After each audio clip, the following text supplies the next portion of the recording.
izin jawab Kak, untuk pengembangan potensi akademik dan non akademik itu kalau buat lomba-lomba misalnya susah buat ada yang mau ikut diberi sanksi atau diberi sanksi,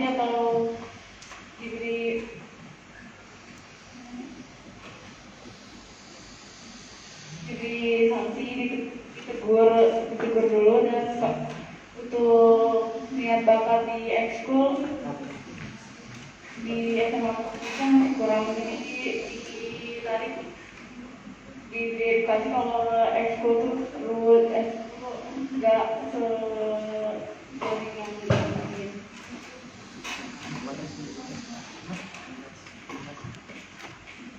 Dilanjut oleh kandidat nomor 3. Jadi untuk pengembangan akademis dan non akademis sendiri itu balik lagi ke minat bakat masing-masing, tapi yang bisa OSIS lakukan itu hanya menjadi penyalur dan wadah untuk menampung kreativitas potensi minat bakat mereka. Jadi yang bisa kita lakukan itu mengadakan kegiatan yang bisa menumbuhkan rasa minat dan bakat mereka sendiri.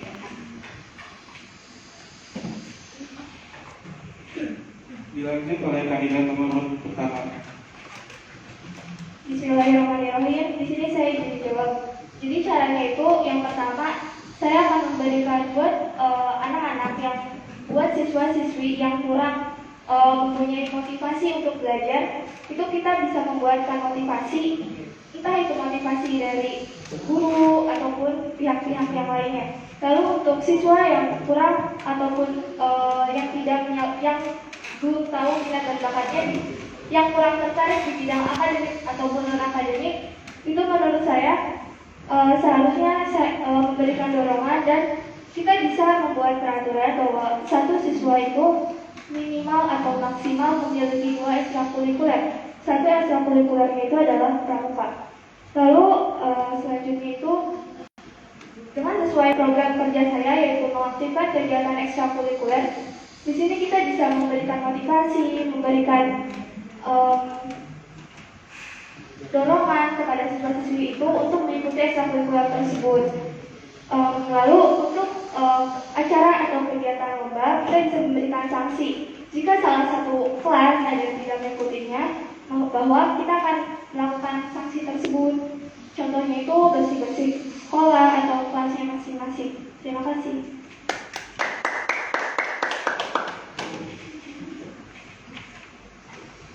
Pertanyaan tentang etika dan tata krama. Menurut kalian, apa yang dimaksud dengan tata krama?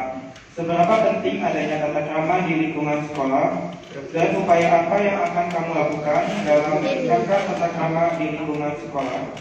Dimulai dari kandidat nomor 3.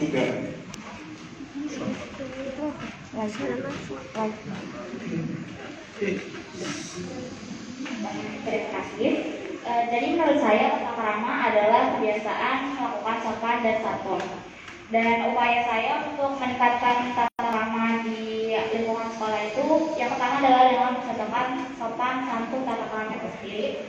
Karena pada dasarnya jika kita melakukan ada etika, ada tata krama, ada sopan dan santun, dan kita melakukan itu kepada orang lain, maka itu akan kembali kepada diri kita sendiri. Jika kita memperlakukan orang lain dengan cara yang sopan dan santun, maka orang lain pun akan melakukan hal yang sama kepada kita. Terima kasih. Dilanjut oleh kandidat nomor 1. Bismillahirrahmanirrahim. Ini dijawab. Di sini menurut saya tata krama adalah sopan santun. Menurut saya tata krama itu sangat penting karena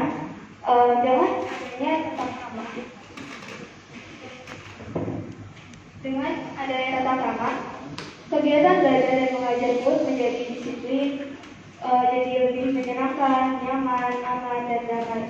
Lalu di sini saya akan mencoba untuk meningkatkan tata krama itu. Saya akan memberikan contoh kepada siswa-siswi yang lain, karena ketika seseorang menjadi ketua OSIS itu pasti menjadi public figure.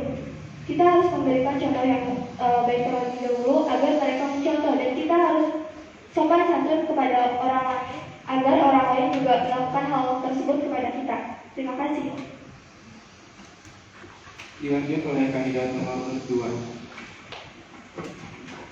Izin menjawab, menurut saya tata krama itu sikap sopan dan santun kepada yang lebih muda maupun yang lebih tua. Untuk seberapa penting tata krama itu mencerminkan kalau kita itu terpelajar dan punya etika yang baik. Yang saya lakukan untuk supaya siswa SMA 4 juga disiplin itu dikasih saya sendiri dicontohkan dan anggota lainnya mencontohkan, karena OSIS juga pasti dijadikan contoh oleh warga sekolah.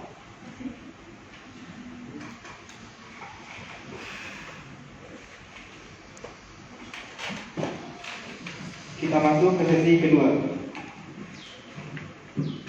Dalam sesi ini, para kandidat akan saling memberikan pertanyaan kepada kandidat lainnya. Misalnya, kandidat nomor 1 memberikan pertanyaan kepada kandidat nomor 2 dan 3. Setelah kandidat nomor 2 dan 3 menjawab, kandidat nomor 1 hanya diberi satu kesempatan untuk menyanggah jawaban dari satu kandidat lain. Bisa dipahami? Dimulai dari kandidat nomor 1 untuk memberikan pertanyaan mengenai kedisiplinan kepada kandidat nomor 2 dan 3. Izin bertanya untuk calon kandidat nomor urut 2 dan 3. Mengenai kedisiplinan yaitu apa yang akan Anda lakukan jikalau cara untuk meningkatkan kedisiplinan kepada seluruh siswa, kepada seluruh warga SMA Negeri 4 Cilegon ini. Sedangkan bahwa kita bisa lihat dari masa-masa sekarang banyak sekali siswa-siswi SMA Negeri 4 Cilegon atau bahkan seluruh warga SMA Negeri Cilegon banyak yang tidak disiplin. Terima kasih.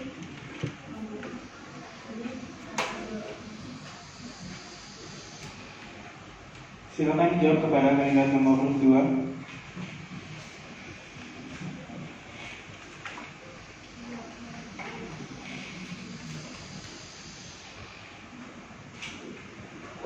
Kalau saya pasti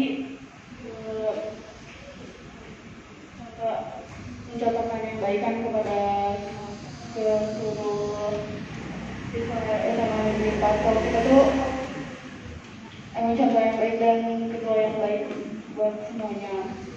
Dan kita juga nggak boleh melanggar peraturan-peraturan.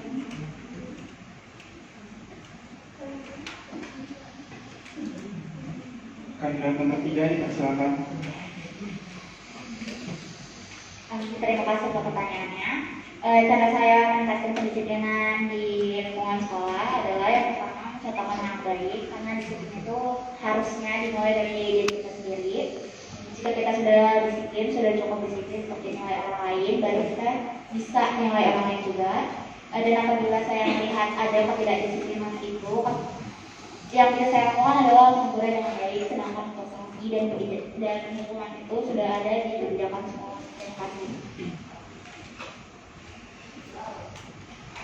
Silakan kepada kandidat nomor 1 jika ingin menyanggah salah satu kandidat lainnya. Izin menyanggah untuk kandidat nomor urut 2. Kan tadi jawabannya memberikan contoh yang baik. Jikalau suatu saat Anda melanggar salah satu tata tertib di sekolah ini, apa yang akan Anda lakukan? Sedangkan kan tadi Anda bilang bahwa Anda akan memberikan contoh kedisiplinan kepada warga SMA Negeri 4 Cilegon ini.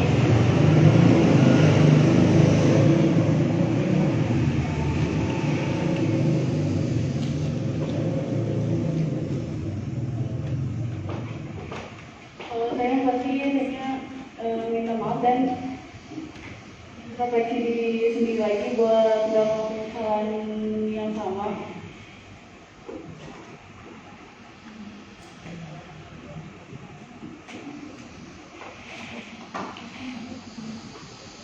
Selanjutnya untuk kandidat nomor 2 dipersilakan memberikan pertanyaan mengenai kedisiplinan untuk kandidat nomor 1 dan 3. Mau saya tanyain hal apa saja saja yang membuktikan bahwa Anda disiplin? Kepada kandidat nomor urut 1, dipersilakan menjawab. Izin menjawab, untuk hal yang saya lakukan, yang saya anggap saya disiplin adalah dari cara saya berpakaian. Menurut saya, dengan cara saya berpakaian, saya sudah menumbuhkan rasa kedisiplinan saya. Lalu di sini saya menaati atau melakukan patuh pada peraturan dan tata tertib di sekolah ini. Terima kasih. Kandidat nomor 3, dipersilakan untuk menjawab. Terima kasih untuk pertanyaannya. Jadi hal apa yang bisa membuktikan bahwa saya disiplin adalah, jadi disiplin menurut saya itu adalah rasa patuh dan taat kepada hal-hal yang sudah menjadi tanggung jawab kita. Jadi hal apa yang membuat saya disiplin adalah yaitu tugas mengemban tugas saya, menjalankan tugas saya sebagai seorang pelajar dan mematuhi peraturan yang ada di sekolah. Terima kasih. Kepada kandidat nomor 2, jika ingin menyanggah salah satu kandidat lainnya.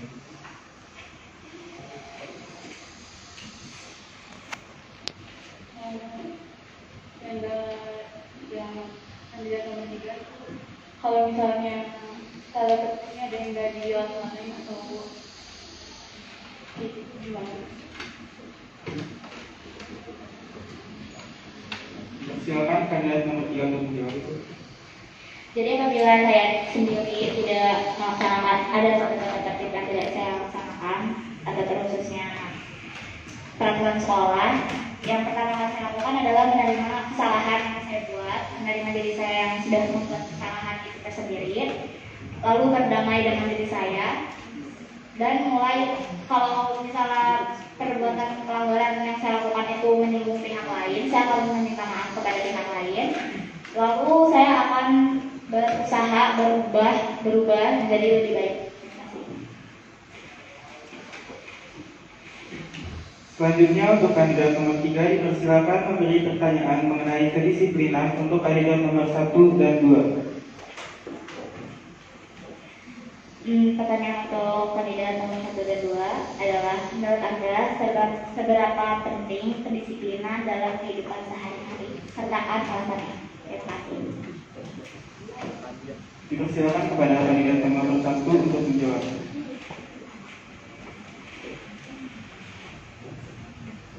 Izin menjawab, menurut saya kedisiplinan itu sangat penting. Karena dengan adanya kedisiplinan, kita akan hidup aman, damai, nyaman, dan sejahtera. Terima kasih.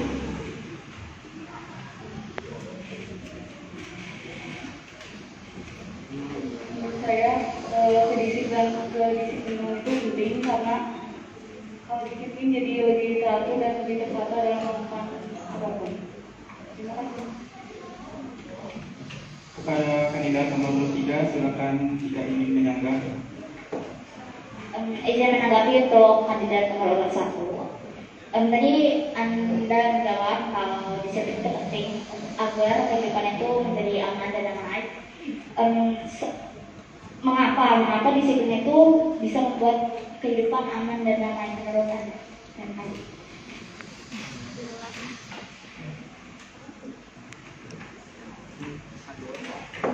Ingin menjawab kembali, karena dengan adanya kedisiplinan, pasti kita ketika melihat orang yang disiplin pasti enak dipandang, tidak ada rasanya benci atau iri, dengki segala macam.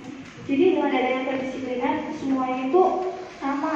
Jadi kita tuh merasa nyaman sama dia juga merasa nyaman dengan kita. Terima kasih.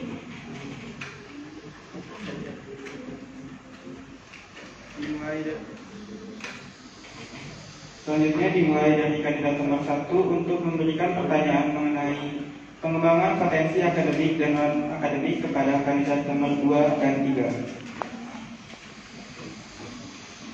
Izin bertanya untuk kandidat nomor urut 2 dan nomor urut 3. Jadi, apa yang akan Anda lakukan ketika Anda menjadi ketua OSIS di SMA Negeri 4 Cilegon ini? Dan jikalau ada siswa atau siswi SMA Negeri 4 Cilegon ini yang belum mengetahui bakat dan minatnya itu di bidang akademik ataupun di bidang non akademik. Terima kasih.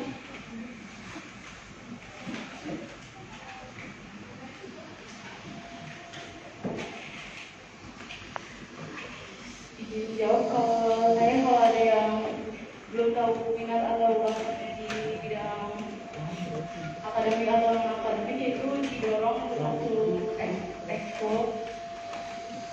Terus juga dibantu ada ekskul ini kayak gimana, terus lalu dia lebih lanjut itu apa yang dia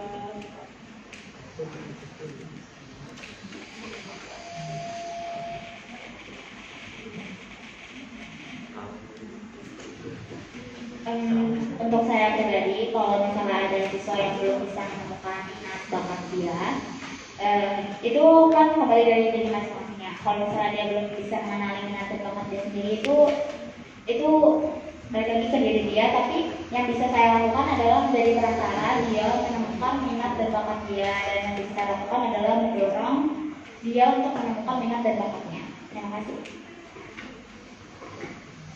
Pada kandidat nomor 1, jika ingin menyangka salah satu kandidat lainnya. Izin menyangga untuk kandidat nomor urut 3.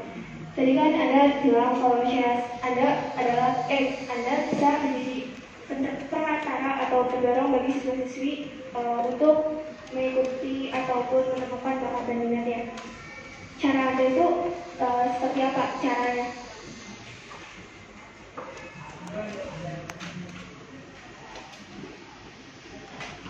Cara saya untuk menjadi perantara menemukan minat dan bakat bagi siswa-siswi SMA Negeri Pasuruan adalah dengan mengadakan kegiatan.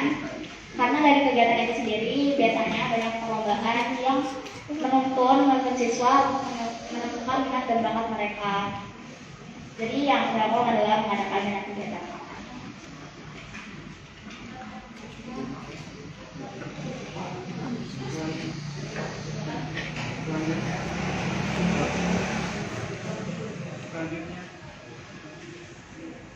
Selanjutnya untuk kandidat nomor 2 dipersilakan memberi pertanyaan mengenai pengembangan potensi akademik dan non-akademik untuk kandidat nomor 1 dan 3.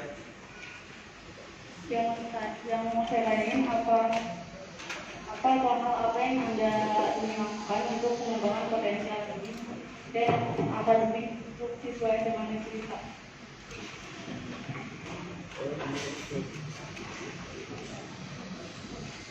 Izin menjawab, hal yang akan saya lakukan adalah mendorong siswa-siswi SMA Negeri 4 Cilegon untuk mengikuti ekstrakurikuler yang mereka sukai. Contohnya tadi menurut saya akan membuat sebuah peraturan bahwa satu orang siswa itu harus memiliki 2 ekstrakurikuler, yang salah satunya adalah pramuka. Lalu di situ saya akan membuat kegiatan-kegiatan yang melibatkan ekstrakurikuler tersebut agar ekstrakurikuler juga memiliki pengalaman-pengalaman yang lebih. Terima kasih.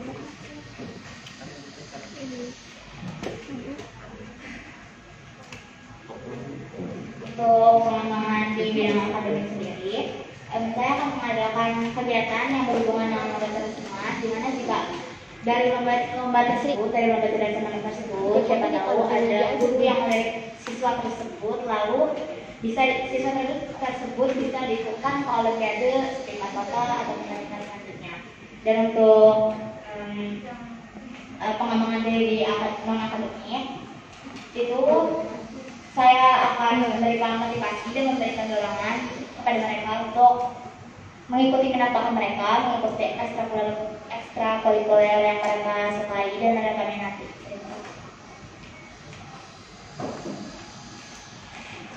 Dipersilakan kepada kandidat nomor 2 jika ingin menyangka salah satu kandidat lainnya.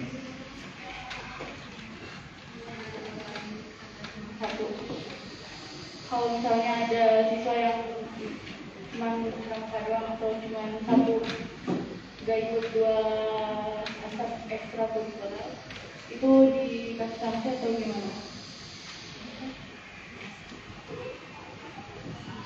Izin menjawab, jadi yang akan saya lakukan adalah yang pertama menegur atau menanyainya ditakutkan, yaitu mempunyai faktor X ataupun faktor atau mempunyai alasannya kenapa beliau tidak mengikuti ekstrakurikuler 2 itu.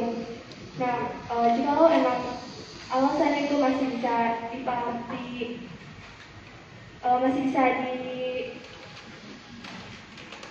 masih bisa dimaklumi, menurut saya akan memberikan sanksi ataupun memberikan dorongan kepada siswa tersebut untuk mengikuti ekstrakurikuler yang dia sukai. Terima kasih.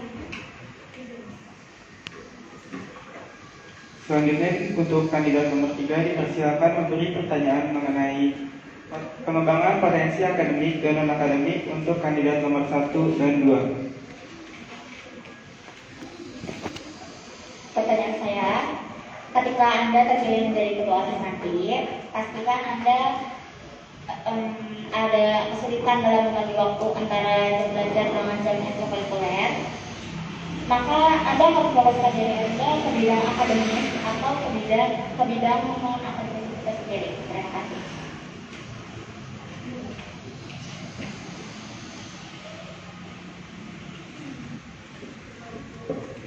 Izin menjawab, menurut saya akan yang pertama yang akan saya lakukan adalah saya akan membuat manajemen waktu. Saya akan membuat kegiatan-kegiatan yang paling penting. Bahwa kalau misalnya kegiatan akademis itu penting menurut saya. Jadi yang non akademis itu setelah kita melakukan kegiatan di akademik, kita bisa melakukannya di non akademik. Terima kasih.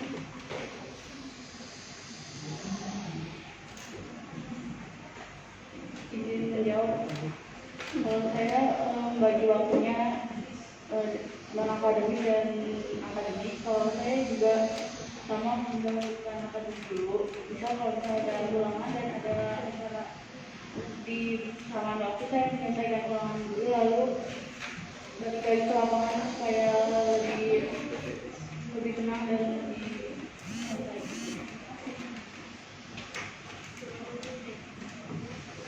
Silakan kandidat nomor 3 untuk menyanggah salah satu kandidat lainnya. Izin menyanggah untuk kandidat nomor 1. Anak-anak belajar dengan manajemen waktu, mengurutkan waktu Anda, menentukan mana yang lebih penting dan mana yang tidak. Jika dibentrok misalnya ada satu kegiatan yang penting di OSIS, selalu dibentrok dengan misal olimpiade yang Anda ikuti nantinya. Misal kalau Anda ikut olimpiade, mana yang akan Anda dulukan, akademis atau non akademis lebih dahulu, sedangkan posisinya Anda sebagai ketua OSIS. Terima kasih.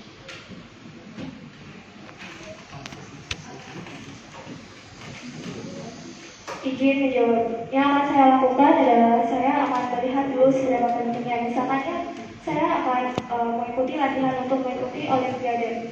Saya akan memilih untuk mengikuti olimpiade karena ketika saya akan memilih, maksud saya mendahulukan dulu yang olimpiade, karena dengan saya mendahulukan olimpiade itu juga dapat membawa nama baik sekolah SMA Negeri 4 Cilegon ini.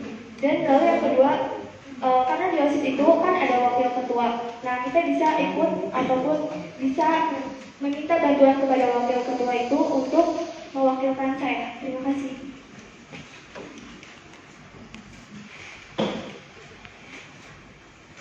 Selanjutnya kandidat nomor 1 untuk memberikan pertanyaan mengenai etika dan tata krama kepada kandidat nomor 2 dan 3. Izin bertanya untuk nomor urut 2 dan nomor urut 3. Apa yang akan Anda lakukan jikalau Anda menjadi seorang ketua OSIS dan Anda memiliki anggota OSIS atau anggota Anda yang tidak menanamkan atau yang tidak mengutamakan atau yang tidak menggunakan etika dan tata krama? Terima kasih.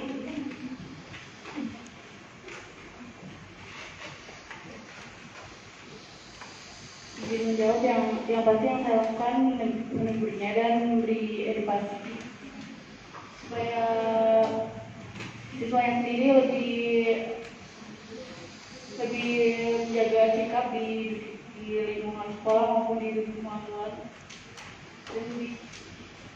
Dan kalau misalnya tetap ragu ke dirinya jelek atau sikapnya jelek, itu bisa ngaruh ke nama sekolah.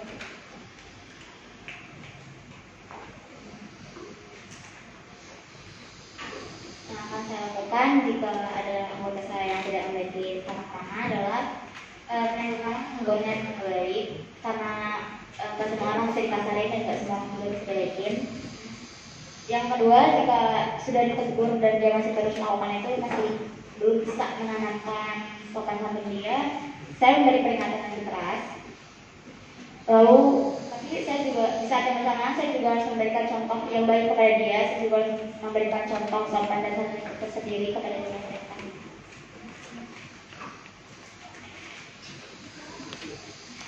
Silakan kepada kandidat nomor 1 untuk menyanggah. Izin menyanggah untuk kandidat nomor 2. Jadi, jikalau anggota Anda itu masih melanggar atau masih tidak menggunakan etika dan tata krama, apa yang Anda lakukan? Apakah Anda akan mempertahankannya ataupun apakah Anda akan mengeluarkan? Terima kasih.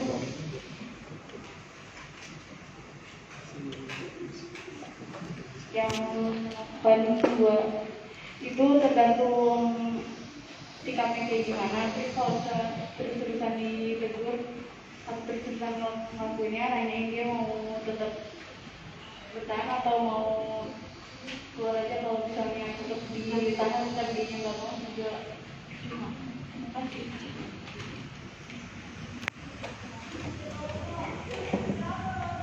Selanjutnya untuk kandidat nomor 2 dipersilakan memberi pertanyaan mengenai etika dan tata krama untuk kandidat nomor 1 dan 3. Yang masalahnya itu kenapa tata krama itu penting diterapkan di lingkungan sekolah?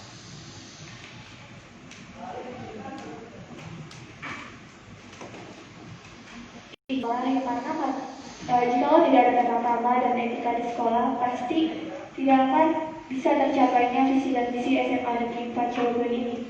Dan jikalau ada beberapa orang atau semua orang tidak melakukan etika dan tata krama, pasti tidak bakalan teratur, bakalan adanya kerusakan, perselisihan, permusuhan antara satu dan yang lainnya. Terima kasih.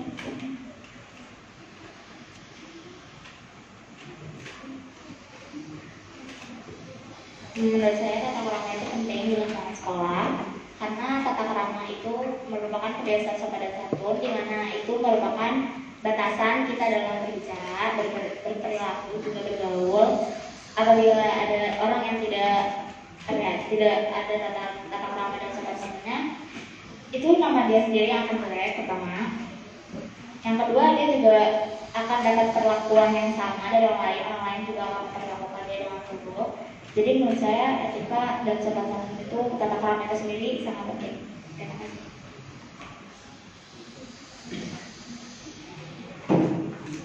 Dipersilakan kepada kandidat nomor 2 untuk menyanggah.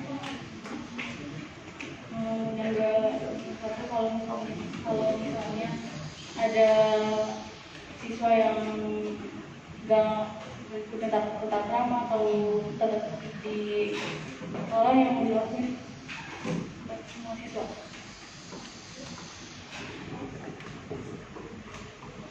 Izin menjawab, yang akan saya lakukan adalah yang pertama adalah menegurnya. Lalu jikalau kita sudah menegurnya dan dia masih melakukan hal tersebut, maka kita akan mengikuti kebijakan yang ada di sekolah ini. Terima kasih.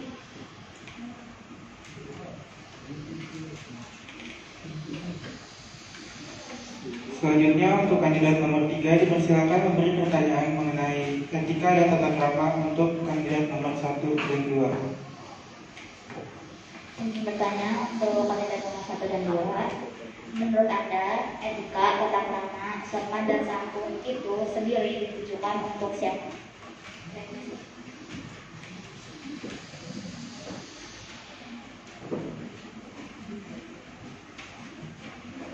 Izin menjawab, menurut saya itu untuk semua orang.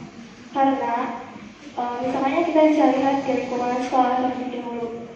Guru perlu etika dan tata krama, karena yang lebih tua harus menyayangi yang lebih muda, dan sebaliknya. Apalagi siswa-siswa harus mempunyai etika dan tata krama.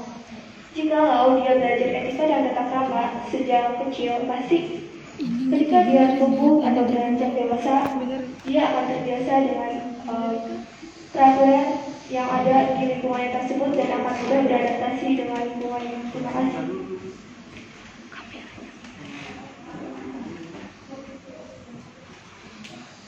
Izin menjawab, etika dan tata krama itu ditujukan buat semuanya, buat guru, warga sekolah, dan semuanya. Kalau guru yang pasti harus punya etika dan tata krama, karena murid sendiri pasti nyontohin gurunya, dan kita juga harus mencapai yang baik.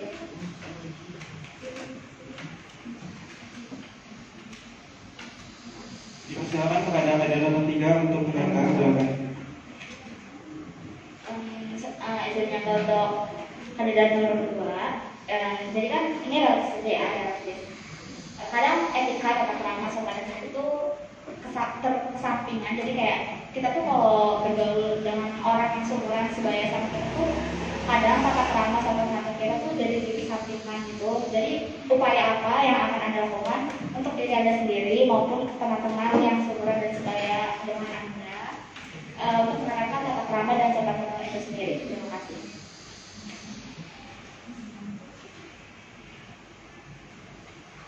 Menjawab, kalau di teman sebaya nanti lebih santai. Jadi kalau menerapkan etika dan tata krama juga harus tahu tempat dan tahu waktu biar enggak jelek atau gimana. Jadi harus tahu waktu aja.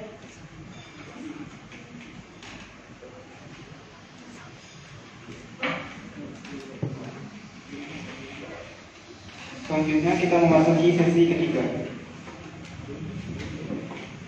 Dalam sesi ini, para kandidat akan mendapat 5 pertanyaan dari 5 angkatan alumni OSIS MPK, 1 pertanyaan untuk semua kandidat. Namun orang yang bertanya hanya diberi 1 kesempatan dalam menyanggah jawaban para calon kandidat ketua OSIS. Semua pertanyaan tidak boleh keluar dari 3 pokok materi debat tersebut. Ada yang ingin bertanya?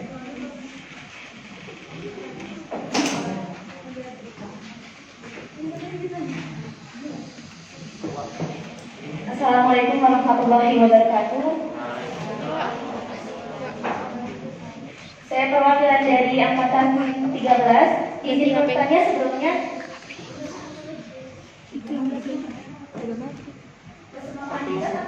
Semua kandidat. Izin bertanya kepada 3 kandidat. Saya ingin bertanya di poin ketiga tentang etika dan tata krama.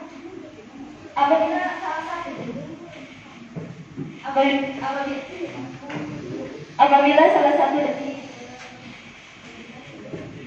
salah satu dari teman-teman semua ini, teman-teman yang ada di sini menjadi seorang ketua OSIS, yang kita tahu bahwa OSIS itu adalah wadah dan juga contoh bagi siswa-siswi lain, dan contoh etika yang seperti apa yang akan diterapkan OSIS kepada siswa-siswi lain, bagaimana menjaga etika itu sendiri saat di dalam sekolah, kepada guru atau di luar sekolah. Dan yang ketiga, dan yang saya ingin tanyakan, lebih pentingan mana, beretika atau berilmu?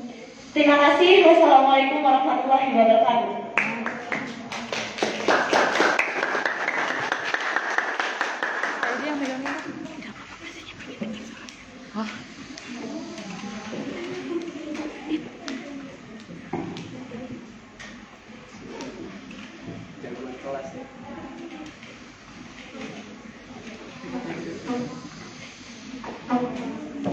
Izin menjawab. Jadi menurut saya, jikalau saya menjadi ketua OSIS, saya akan menerapkan etika dan tata krama tersebut. Jadi yang akan saya lakukan adalah yang pertama itu saya akan memberikan contoh yang baik terlebih dahulu. Karena dengan saya memberikan contoh yang baik, pasti orang-orang akan memandang saya, wah dia seperti itu, masa saya tidak.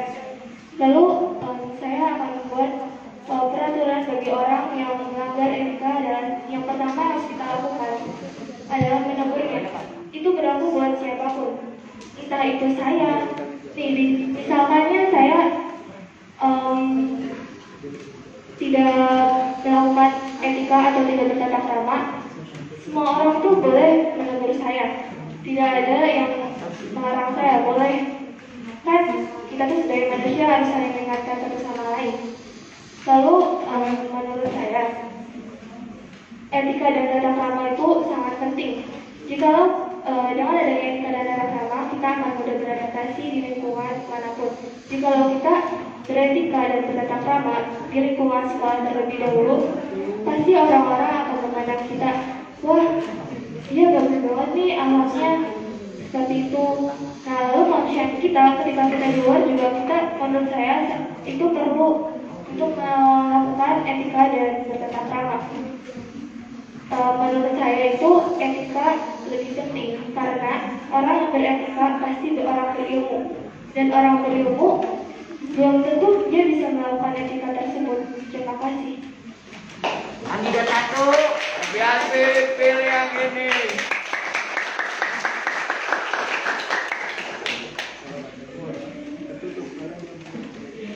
Ingin menjawab, saya sendiri pasti kita semua berbagi teman saya sendiri berbagi yang baik yang sedikit 5S senyum salam pada satu. Sebab kalau ada guru di salam pada guru atau senyum kalau ketemu jangan adu.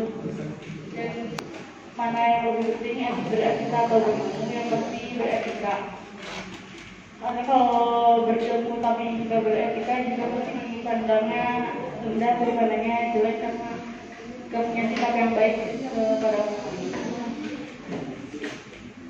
Disiplin dalam waktu.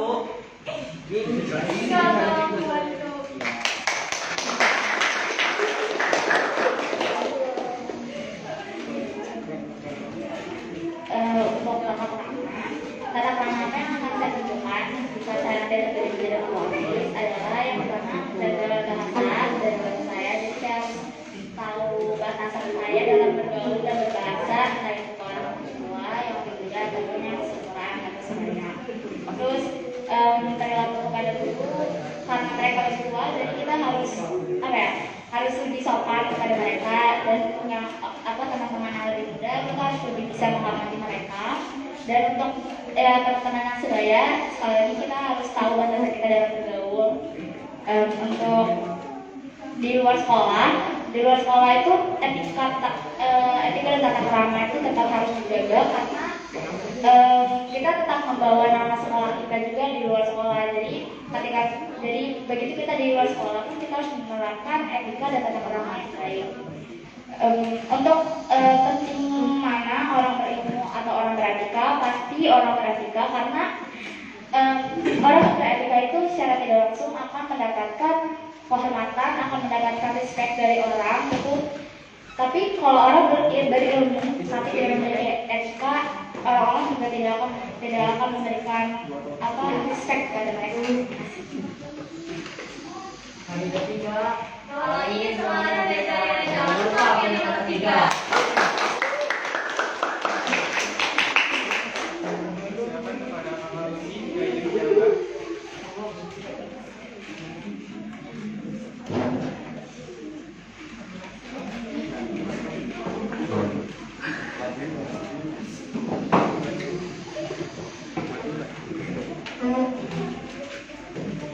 Terima kasih untuk para kandidat yang sudah menjawab.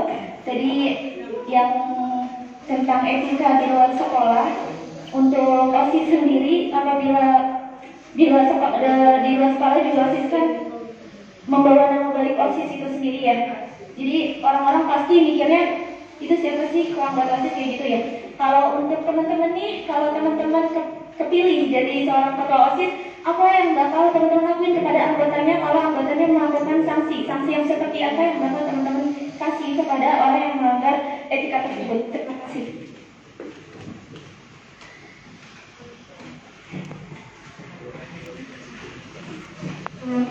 Izin menjawab. Jadi di misi saya yang nomor 3 adalah menanamkan dan menerapkan 5S senyum, sapa, salam, sopan, dan santun. Jadi saya ingin bahwa SMA Negeri 4 Cilegon itu memiliki ciri khas dengan cara 5S itu. Jadi ketika kita di luar sekolah ataupun di luar lingkungan sekolah, orang-orang tuh bisa mengenal kita dengan cara kita menerapkan 5S tersebut. Contohnya kan saya anak baru di sini, jadi waktu di Kuningan itu sama menerapkan 5S. Jadi orang-orang atau masyarakat yang ada di luar sana, jikalau ada anak atau siswa yang menerapkan 5S tersebut adalah dia anak yang beretika, dia pasti akan membawa nama sekolahnya dan akan membawa nama keluarganya. Menurut saya sanksinya, jikalau saya menemukan orang yang tidak melaksanakan atau yang tidak menerapkan, yang akan saya lakukan adalah satu seri, yaitu mempush up-nya satu seri dimanapun dan kapanpun. Jadi dengan adanya sanksi tersebut, pasti banyak orang atau banyak siswa itu melakukan peraturan tersebut. Jikalau ada guru yang tidak menerapkan 5S tersebut, seharusnya yang akan kita lakukan adalah menegurnya, tidak untuk memberikan sanksi. Terima kasih.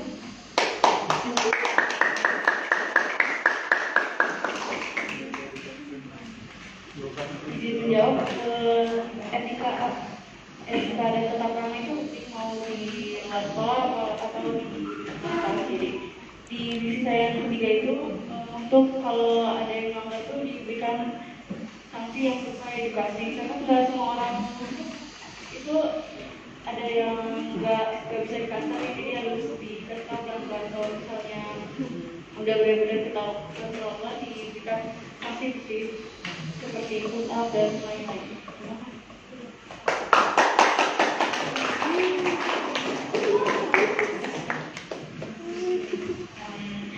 Hal yang akan saya lakukan jika ada teman anggota saya yang melakukan pelanggaran tata krama itu di luar sekolah, itu yang pertama akan saya tegur, dan untuk sanksi tersendiri itu tergantung seberapa berat pelanggaran yang dia buat. Kalau dia melakukan pelanggaran etika ringan, itu hanya sanksi fisik seperti push up atau squat jump. Tapi kalau misalnya yang dilakukan itu pelanggaran etika yang terhitung berat, saya tidak akan suka untuk melakukan dia. Terima kasih.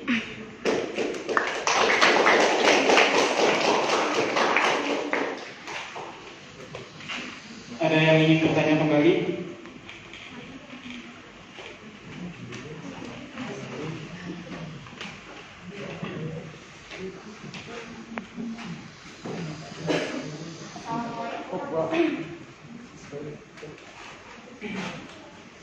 Assalamualaikum warahmatullahi wabarakatuh.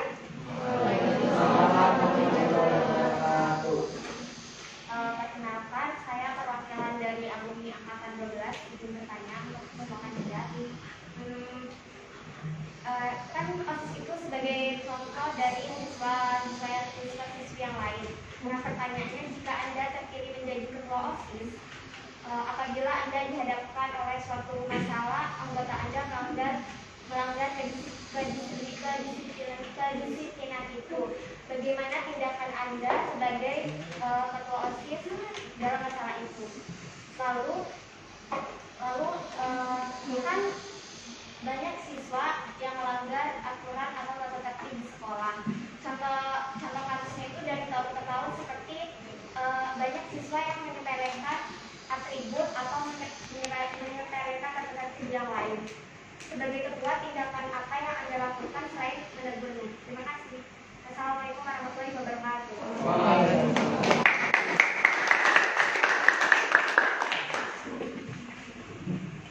Izin menjawab, untuk anggota saya, jikalau dia melanggar tata tertib yang ada di sekolah ini, yang pertama yang akan saya lakukan, saya tidak akan mengeluarkan beliau.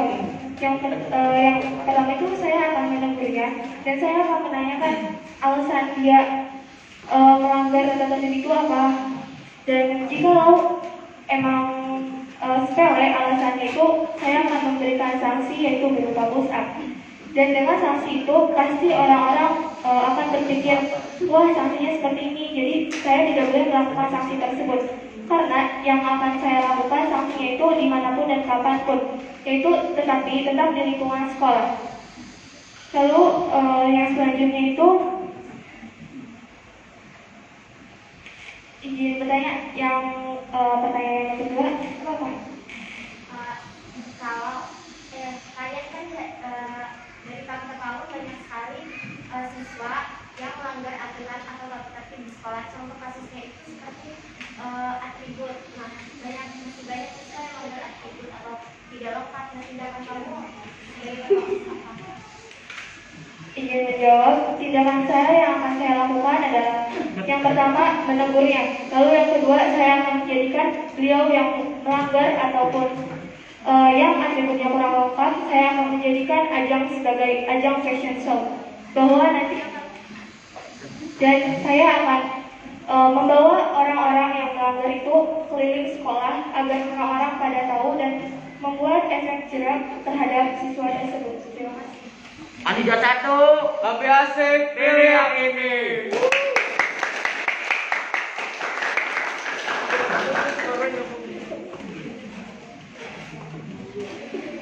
Izin jawab, hasil yang saya berikan anggota saya yang pasti menegurnya, terus dibicarain kenapa ngelakuin hal tersebut. Kalau bisa dikasih, kalau misalnya emang dianya melanggar dan dipelain kayak gitu, dikasih hukuman fisik seperti push up dan lain-lain. Terus kalau ada siswa yang atributnya nggak lengkap, itu yang penting dikasih tahu dulu buat berpakaian lengkap, dan kalau dikasih hukuman seperti WC atau lapangan untuk siswa yang nggak lengkap atributnya.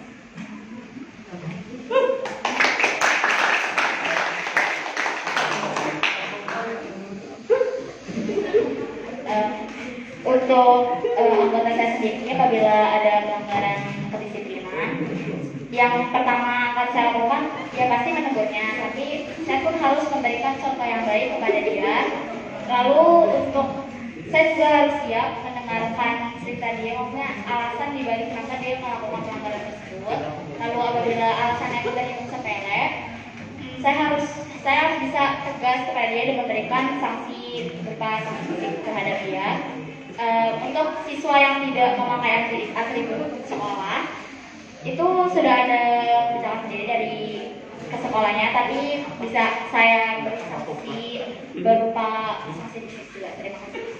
Anida 3, Kalau ingin sekolah sepeda, jangan lupa pilih nomor 3.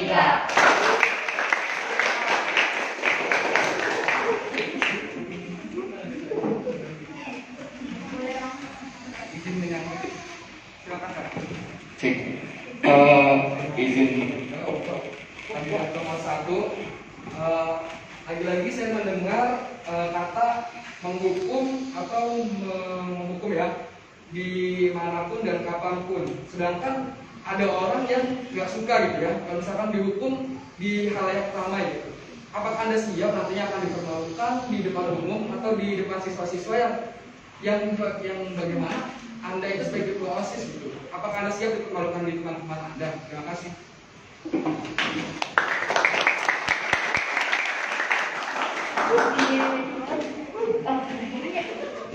Dengan saya memberikan peraturan tersebut ataupun hukuman tersebut, pasti banyak sekali orang-orang atau siswa-siswi SMA Negeri 4 Cilegon itu yang berpikiran bahwa saya tidak boleh melakukan itu. Karena dengan saya memberikan ataupun saya melakukan ataupun membuat hukuman tersebut, pasti akan menimbulkan efek jerak kepada siswa-siswa yang lain. Terima kasih. Jadi apakah Anda siap untuk melakukan di depan teman-teman Anda? Untuk hal tersebut, kita bisa lihat situasi dan kondisi terlebih dahulu. Jikalau anak atau siswa yang saya lihat dia melanggar itu, saya bisa bermusyawarah terlebih dahulu mau dihukum di tempat sini ataupun di depan ruang guru. Terima kasih.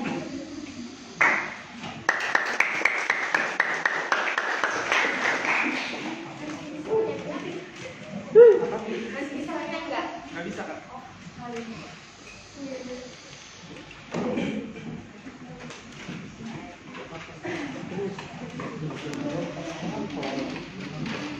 Panas banget katanya.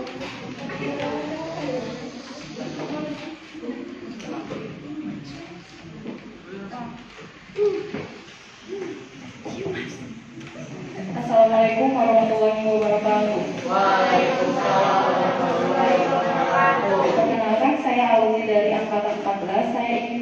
kepada 3 calon OSIS SMA Negeri Cilegon. Pertanyaannya adalah, apa sih yang membuat kami warga sekolah harus memilih kalian?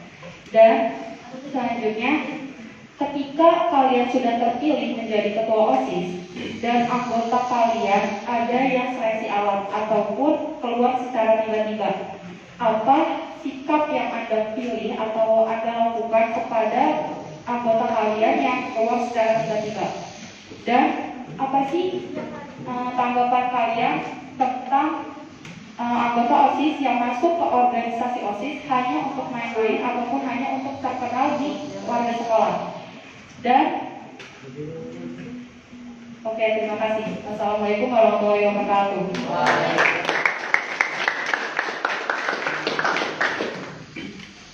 Bismillahirrahmanirrahim, izin dijawab.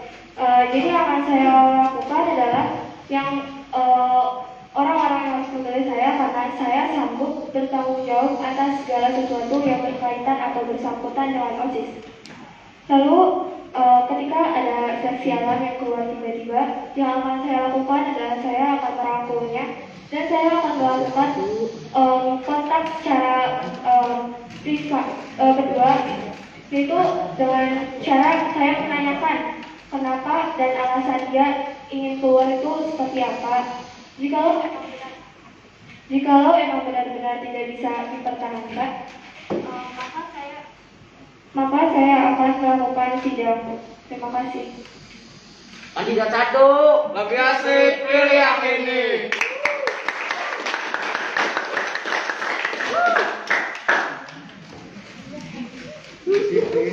Izin menjawab, kenapa harus pilih saya bisa menjawab apa yang saya bicarakan.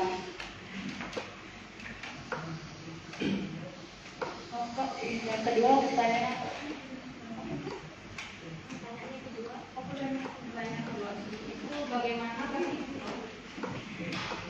pertanyaannya yang kedua, bagaimana sikap kalian ketika ada anggota kalian yang tiba-tiba keluar secara tiba-tiba tanpa ada sebab ataupun yang lainnya? Jadi jawab juga, kalau misalnya ada yang tiba-tiba keluar, yang pasti ditanya dulu apa masalahnya. Kalau tiba-tiba keluar, kalau misalnya masalahnya kecil itu dirangkulnya biar terus ada di organisasi. Kalau misalnya alasannya kuat atau alasan dia udah nggak mau lanjut, itu mending dihidupinnya dikeluarin daripada mengganggu dia ofisnya sendiri.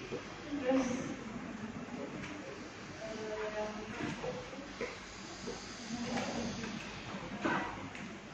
pertanyaan yang terakhir, apa tanggapan kalian ketika ada anggota kalian ataupun yang mau masuk OSIS itu hanya main-main ataupun ingin terkenal di lingkungan sekolah? Kalau misalnya izin jawab, kalau misalnya ada yang masuk OSIS cuma buat gaya-gaya atau biar terkenal aja, itu kalau misalnya dia nggak mau ngapa-ngapain malah bisa di keluarin aja, soalnya bisa mengganggu ke depannya. Kalau misalnya dia masih ada membantu itu walaupun sedikit itu mending tetap dipertahankan. Terima kasih. Paslon nomor 2, paspornya disiplin dalam waktu yang selalu membantu.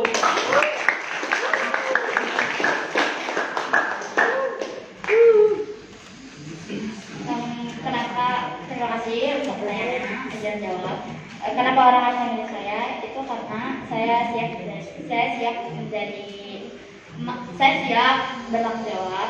Saya siap menjalankan tugas dan kewajiban saya sebagai ketua OSIS, dan saya siap menjadi pemimpin. Jika ada anggota saya yang terkena seleksi alam atau keluar secara tiba-tiba, yang pertama akan saya tanyakan terlebih dahulu alasan kenapa dia keluar. Jika memang dia sudah tidak ada minat atau ketertarikan di OSIS, maka saya pun tidak ada hak untuk memaksa dia. Lalu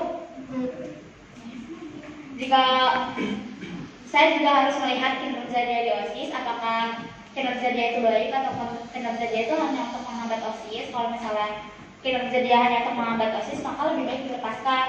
Kalau memang kinerja dia baik, maka saya harus berusaha mempertahankan dia gitu.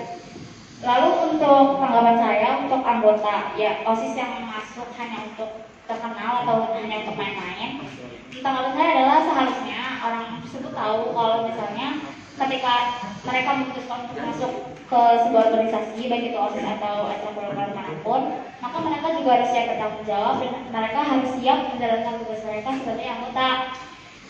Tapi jika ada anggota saya seperti itu, sekali lagi akan saya tegur terlebih dahulu, lalu akan saya lihat kinerja dia seperti apa. Apabila dia hanya menghambat pekerjaannya, menghambat kinerja OSIS, maka saya tidak akan sempat untuk mengeluarkan dia. Terima kasih. Kandidat 3 ingin selanjutnya jangan lupa pilih nomor 3.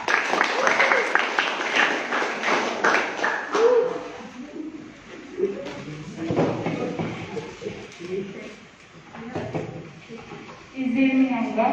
Jadi itu kan ada mengaitkan bertanggung jawab gitu ya. Emang menurut kalian pemimpin yang baik itu seperti apa?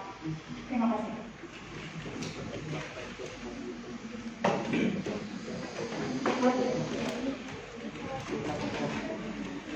Izin menjawab, menurut saya pemimpin yang baik adalah pemimpin yang memberikan contoh yang baik kepada anggotanya ataupun kepada orang lain. Lalu yang selanjutnya adalah pemimpin yang baik adalah pemimpin yang mampu bertanggung jawab atas tanggung jawab yang ia dapatkan. Lalu pemimpin yang baik adalah pemimpin yang mampu menerima konsekuensi ataupun konsekuensi dari pemimpin yang baik adalah pemimpin yang mampu menerima konsekuensi dari apa yang ia lakukan. Terima kasih.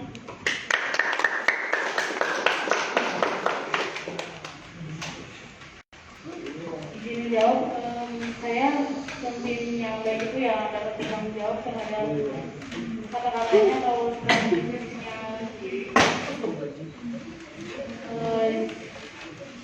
Pemimpin yang baik juga melaksanakan tugasnya dengan baik dan jangan rapat.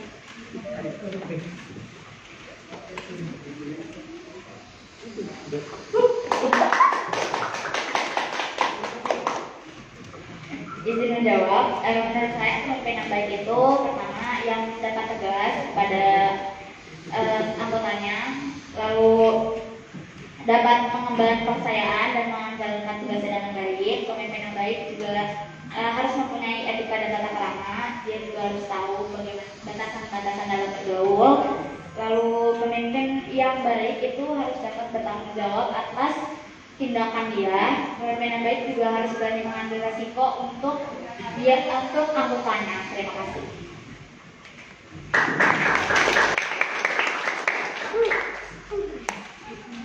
Masih ada yang ingin bertanya?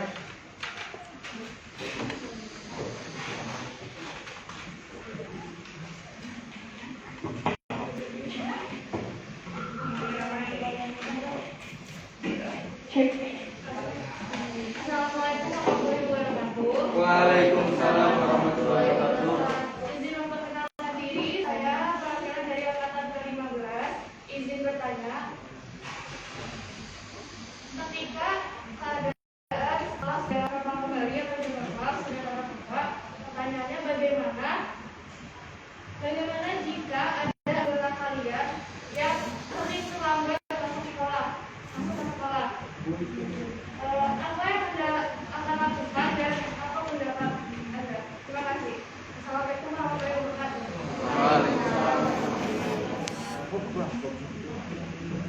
Bismillahirrahmanirrahim. Izin menjawab. Jadi yang akan saya lakukan ketika anggota saya kelas masuk sekolah, yang pertama adalah saya akan menegurnya dan saya akan menanyakan kenapa dia telat datang ke sekolah. Padahal dia adalah anggota OSIS yang harus memberikan contoh yang baik kepada siswa-siswa SMA Negeri 4 Cilegon ini. Jikalau dia mempunyai faktornya, alasan kenapa dia telat, misalnya ibunya sakit, saya hanya akan memberikan teguran. Jikalau emang dia bangun kesiangan ataupun sebagainya, saya akan memberikan sanksi berupa fisik. Terima kasih.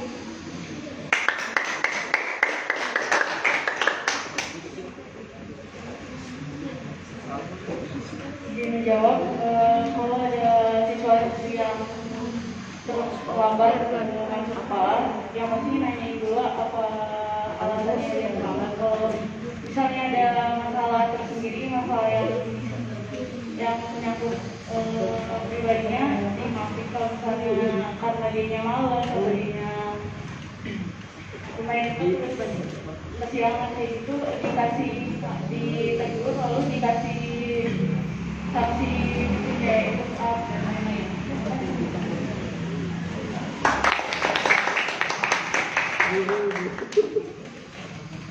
Izin menjawab, jika ada murid saya yang sering terlambat ke sekolah, yang pertama pasti dia kan sudah dapat sanksi dari sekolah itu sendiri ya. Jadi yang bisa saya sarankan adalah mencari cara untuk berbicara pribadi kepada dia, menegur dia secara pribadi, lalu menanyakan alasan dia juga secara pribadi kenapa dia sering terlambat itu sendiri. Lalu jika alasan dia terlambat itu adalah sepele, saya memberikan sanksi hukuman fisik. Dan apabila setelah diberi hukuman fisik tersebut dia masih sering terlambat, maka saya tidak akan mungkin mengeluarkan dia, karena orang yang disiplin itu mencerminkan orang yang baik, dan orang yang disiplin mencerminkan dia memiliki kinerja yang baik. Terima kasih.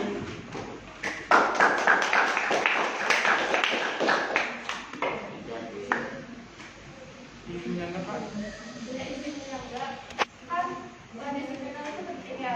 Kalau dia sudah terlalu sering terlambat, apa yang bakal kalian lakuin?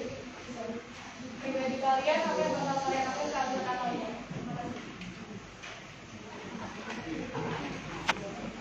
Izin menjawab, yang akan saya lakukan ketika seseorang itu sudah melakukan kesalahan yang sering, yang akan saya lakukan adalah membuat perjanjian. Membuat perjanjiannya itu harus adanya tanda tangan dari pihak sekolah dan tanda tangan dari dia sendiri. Terima kasih.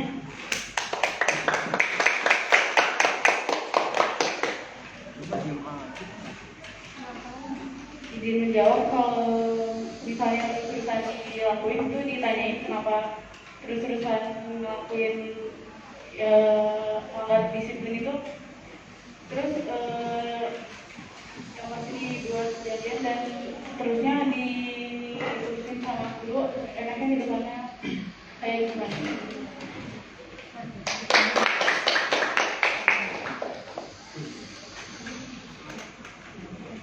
Izin jawab, jika ada orang yang sering terlambat, karena kan disiplin itu penting, dan itu juga, jadi kedisiplinan itu bisa jadi cara kita menilai orang lain juga dari kedisiplinan dia.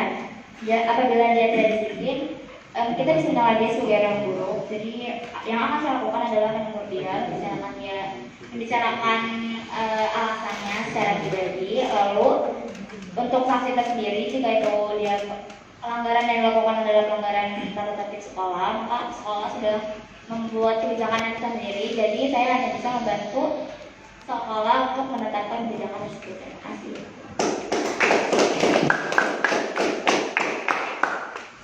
Masih ada satu kesempatan untuk bertanya. Ada lagi yang ingin bertanya?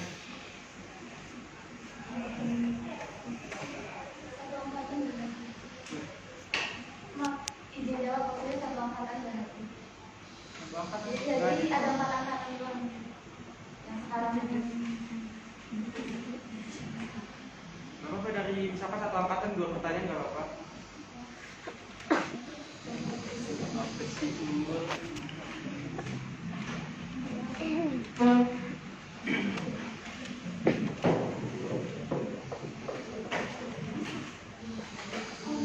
Itu kan segini serbatin sama segini sama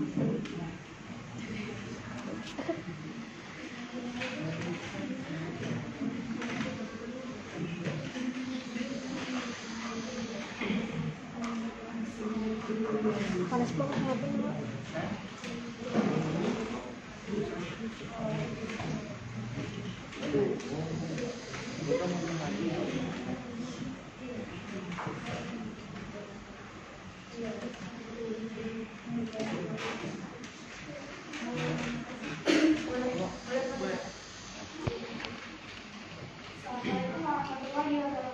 Waalaikumsalam warahmatullahi wabarakatuh. Saya perwakilan dari alumni angkatan 2012. Angkatan 12 maksudnya.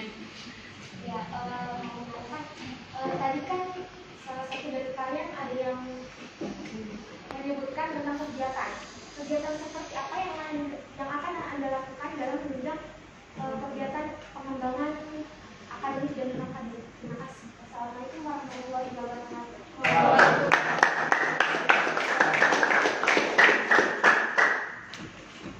Izin menjawab. Jadi kegiatan yang akan saya lakukan adalah contohnya adalah melakukan atau memperingati hari-hari besar. Contohnya itu misalkannya hari kemerdekaan yaitu tanggal 17 Agustus pasti akan membuat kegiatan-kegiatan. Dengan kegiatan-kegiatan tersebut kita dapat melibatkan atau akan membuat perlombaan yang melibatkan akademik dan non-akademik, pengembangan non-akademik dan akademik. Terima kasih. Kandidat 1 lebih asik, pilih yang ini.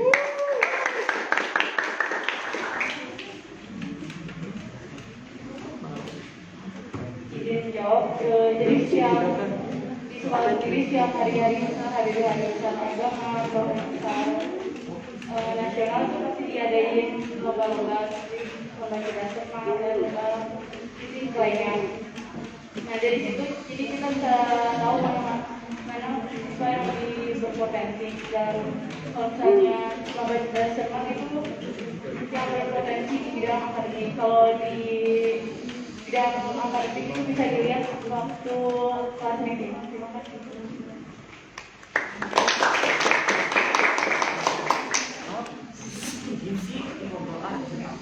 Izin menjawab untuk pengembangan kegiatan akademik maupun non-akademik. Kegiatan yang akan dilakukan itu biasanya memperingati hari-hari besar, yaitu hari besar keagamaan maupun hari besar kebangsaan atau juga hari-hari besar lainnya. Dan biasanya di saat hari besar itu kita melakukan banyak kegiatan lomba-lomba, di mana lombanya itu bisa mencakup bidang akademis maupun mencakup bidang non-akademis.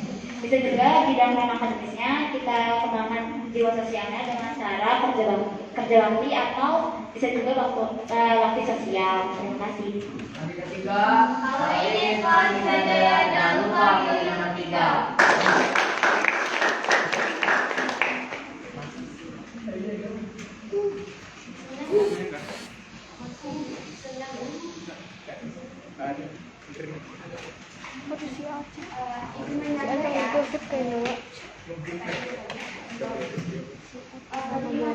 Saya menanyakan tentang bagaimana mengembangkan suatu kegiatannya itu gitu kan. Kalau misalkan yang kalian sebutkan tadi itu kan dari tahun ke tahun sudah ada ya, tapi ini tuh program kerja baru, tapi bukan program kerja, tapi kegiatan apa yang Anda akan lakukan dalam mengembangkan suatu pengembangan apa yang akan Anda lakukan dalam meningkatkan kegiatan tersebut gitu. Ini ya gitu, intinya pengembangan seperti apa gitu, kegiatan yang akan dilakukan dari kalian. Terima kasih. Izin menjawab. Jadi kegiatan yang akan saya lakukan atau yang akan saya adakan itu contohnya itu seperti mengadakan perlombaan di lingkungan sekolah ataupun mencari tahu lomba-lomba di luar sekolah. Dan ketika sudah mendapatkan informasi tentang perlombaan tersebut, kita bisa share di Instagram ataupun di sosial media lainnya agar siswa-siswi SMA Negeri 4 Cilegon itu dan tahu. Dan yang seharusnya itu kita melakukan motivasi dan dorongan agar siswa-siswa SMA Negeri 4 Cilegon ini mempunyai daya tarik tersendiri. Terima kasih.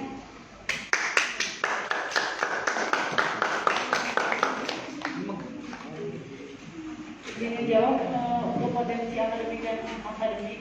Tadi itu di akademik sendiri ada beberapa bahasa Inggris dan yang lain-lainnya itu diaktifin lagi supaya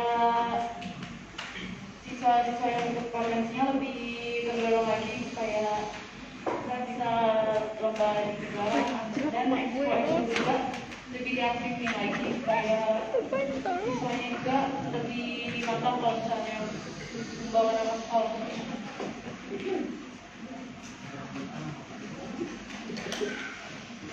Jawab. Jadi ucapan tadi itu kan program dari tahun Kak. Yang saya lakukan adalah tetap menjalankan program kerja itu, tapi mengoptimalkan program kerja itu. Bisa juga dengan menambahkan lembaga-lembaganya gitu. Karena emang dari program kerja itu, dari acara itu kita bisa tahu mana orang-orang yang berminat dan berbakat dalam bidang tertentu. Terima kasih.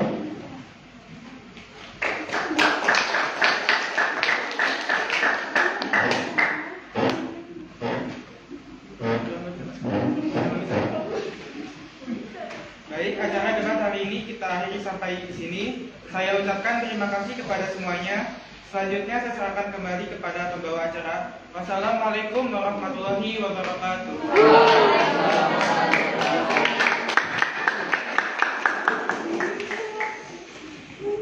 Terima kasih kepada moderator. Kita tiba di acara terakhir yaitu penutup. Mari kita tutup acara ini dengan bacaan Alhamdulillah. Alhamdulillah. Terima kasih kepada para perwakilan alumni OSIS MPK yang sudah hadir pada hari ini. Demikian dari saya. Apabila ada salah kata maupun ucapan yang kurang berkenan di hati kalian, mohon maaf sebesar-besarnya.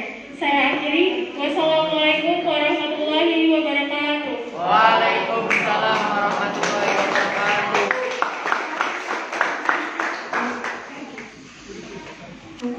Satu lagi nggak bisa Kak?